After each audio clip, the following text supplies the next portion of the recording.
Nous irons en RDC où des tirs sur la résidence du porte-parole de la majorité ont eu lieu et nous nous interrogeons sur la question à qui profite le crime. Le Cameroun, Paul Biya déclaré vainqueur de la présidentielle dans un climat un peu tendu à Douala, la capitale, la Guinée.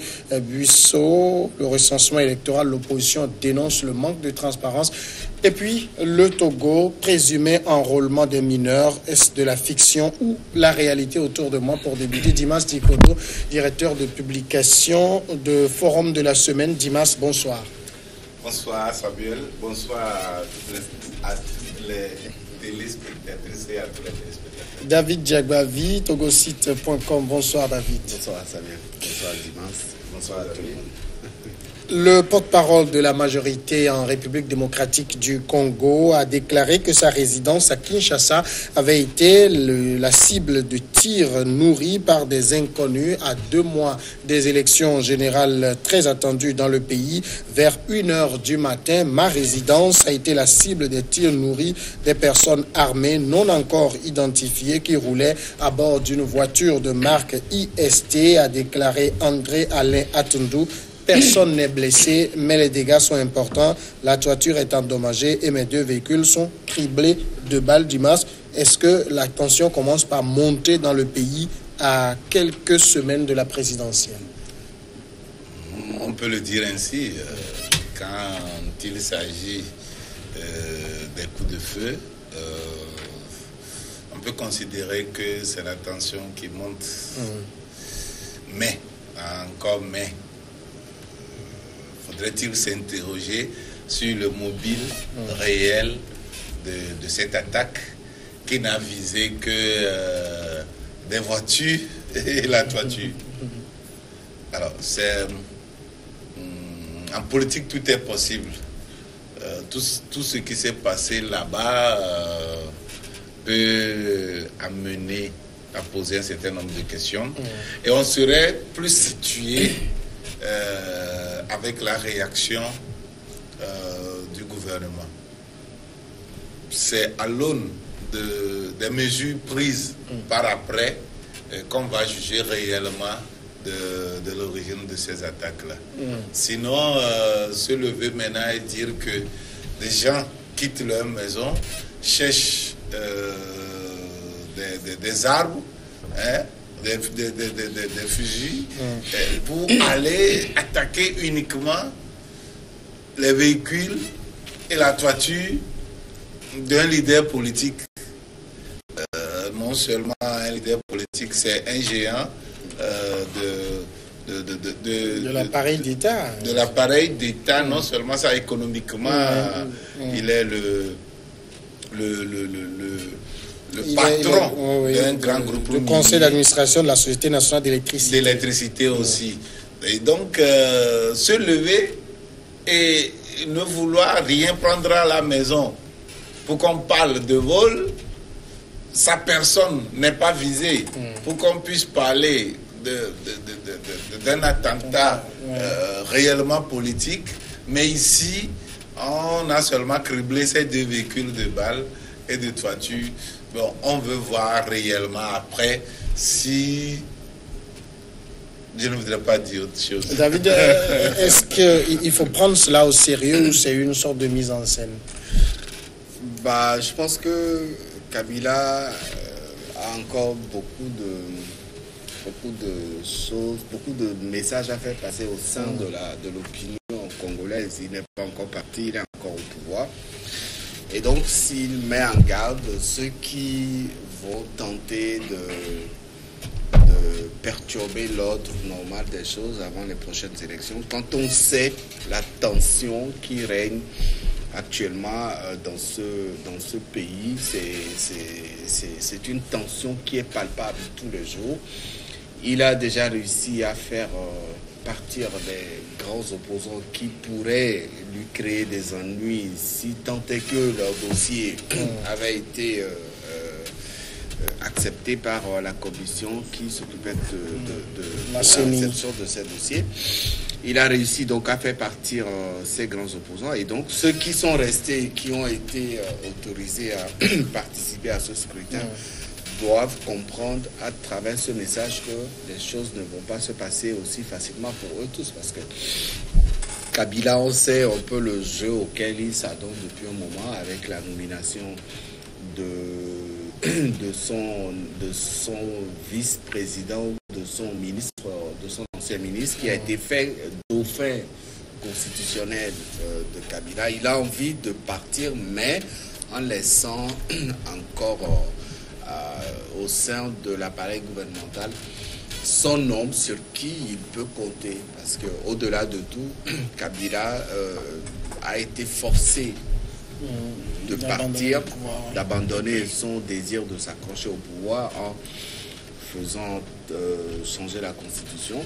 Et donc cela n'a pas été accepté volontairement par lui. Et ceux qui vont le rencontrer sur les prochaines élections doivent comprendre que ça ne va pas être facile. Et donc cette attaque dont a été victime ce poids lourd de l'appareil politique au Congo est un message assez fort.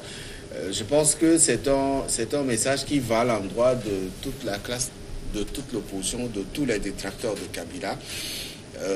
Il aurait pu être tué dans l'attentat si le plan visait véritablement sa personne. Ils sont allés tirer sur ses voitures, sur sa toiture.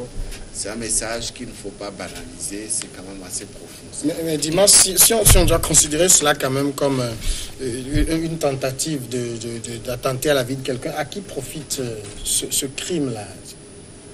Moi, pour le moment, je ne suis pas convaincu que c'est le camp d'en face, c'est-à-dire l'opposition, qui a fomenté cet attentat. Je ne suis pas encore convaincu. C'est pourquoi je dis que c'est la réaction du gouvernement et les mesures qui seront prises qui va me situer, qui va me convaincre que ça vient d'ailleurs, ou bien c'est une mise en scène au sein de la majorité pour pouvoir prendre un certain nombre de dispositions, quoi. Ou bien, comme on le dit souvent, qui veut tuer son chat l'accuse de rage, qui veut tuer son chien plutôt l'accuse de rage. Chat ou chien, non? C'est la même chose. Bon, c'est la même chose. Donc, c'est pour dire que moi, sincèrement, je ne suis pas convaincu d'un attentat qui vient de l'extérieur. Mais là, quand on parle de tir nourri, c'est-à-dire que sa résidence a été criblée de balles. La voiture n'a même pas pris feu. Vous pensez que des gens qui viendront pour causer un dégât ne vont pas viser le réservoir de la voiture pour pouvoir faire brûler la voiture? Mais les armes utilisées dans cet attentat viennent d'où?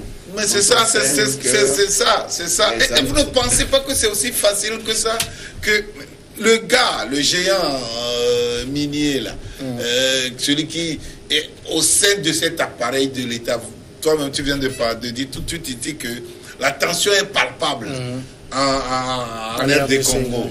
Et vous pensez qu'ils n'ont pas pris des dispositions en amont pour la sécurité personnelle de ce monsieur? Et que des gens vont se lever à bord d'un pick-up et viendront, ils vont tirer facilement comme ça et repartir.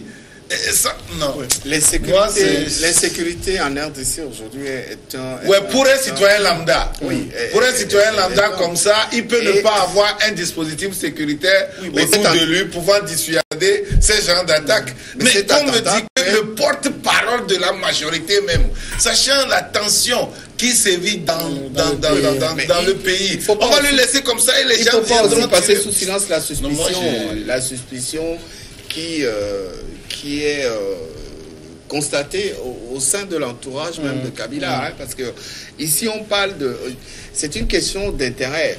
Cette attaque peut émaner aussi d'une concurrence de ce monsieur. C'est-à-dire donc tu me rejoins. Tu me rejoins en quelque sorte, même si ce n'est pas... C'est la deuxième option. C'est-à-dire, la première option, c'est de savoir qui est... Moi, je me dis, cet attentat. Mon soupçon, pourquoi il faut... Mon soupçon porte plus sur des gens proches du pouvoir. Oui, c'est maintenant le mobile peut être la aussi. Concurrence, le mobile peut être aussi une volonté du pouvoir de simuler aussi des attaques pour pouvoir prendre un certain nombre de dispositions, ou bien... Mais je trouve quand même trop léger qu'on puisse armer des gens pour se lever et aller tirer simplement sur la toiture et les véhicules et repartir. Oui, c'est un message aussi. Hein, quel message? Et quand c'est fait, personne n'a revendiqué cela. Oui. Alors, ce serait un message que ce serait revendiqué. Alors, attendons à ce que ça soit revendiqué d'abord, pour qu'on sache que réellement ça vient de l'extérieur. Mais je pense que cet attentat ne profite pas à Kabila, parce qu'aujourd'hui, Kabila est surveillé comme de l'huile sur le feu. Non, ça c'est ce qu'on dit. Si, mais comment on va le surveiller? Ces opposants s'accordent à dire qu'au-delà du fortune qui lui a été imposé pour l'obliger à partir, il a envie de laisser... après son départ, il a encore envie, de laisser toute son équipe, de laisser cet appareil qui a toujours gouverné ce pays. Et c'est ce qui pose problème au niveau de l'opposition. Quand on jette un coup d'œil sur les conditions de recensement qui ont été effectuées dernièrement, ce recensement a été dénoncé par beaucoup. On sent que Kabila n'a pas envie de partir définitivement. Il sera toujours là. Et donc, si aujourd'hui un opposant venait à être tué ou à être blessé dans un attentat comme ce qui s'est passé dernièrement, eh bien, je pense que Kabila ne sera pas tranquille. Mais celui-ci n'est pas un opposant. C'est de ça que nous parlons. Celui-ci n'est pas un opposant. C'est un leader, le porte-parole même de la majorité. C'est à cela je pense. Qu'on me dise que ce monsieur, dans un état de ni paix ni guerre, qui est là-bas, et qu'on me dit que ce monsieur est laissé, que les gens sont venus passer devant sa maison et cribler facilement. Après, il a déclaré quand même que les autorités ont renforcé ma garde parce que pareille attaque peut encore se répéter. Donc il sait que ça peut se répéter encore. Parce que peut-être il va dire qu'il a bu boira. Mais jusqu'alors, moi je prends ça toujours avec des pincettes. Cette histoire d'attaque, je trouve ça trop beau. Je trouve ça trop beau. C'est-à-dire que si on me dit que lui-même, il a été la cible de cette attaque. Il a été raté. Non, comment ça, il a été raté peut-être. Non. Si, peut-être qu'il n'était pas... Il est dans une voiture blindée. À la maison. Il n'était pas dans sa résidence.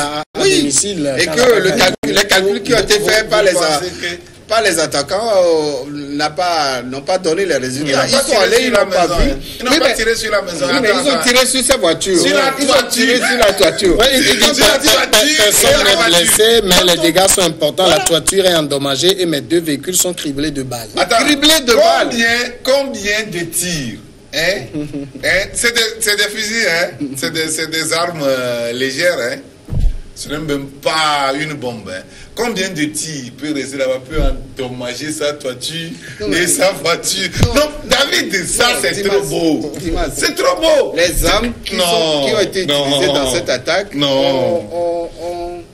Ce peuvent être des armes de guerre. Dire que c'est des armes légères, je dis non. Mais c'est même que tu penses que c'est des obus? Quand on parle de toitures qui ont été endommagées, c'est des obus, c'est des roquettes. De véhicules qui ont été on imagine la toiture d'un riche. Je pense quand même que ce n'est pas... On va observer la pause.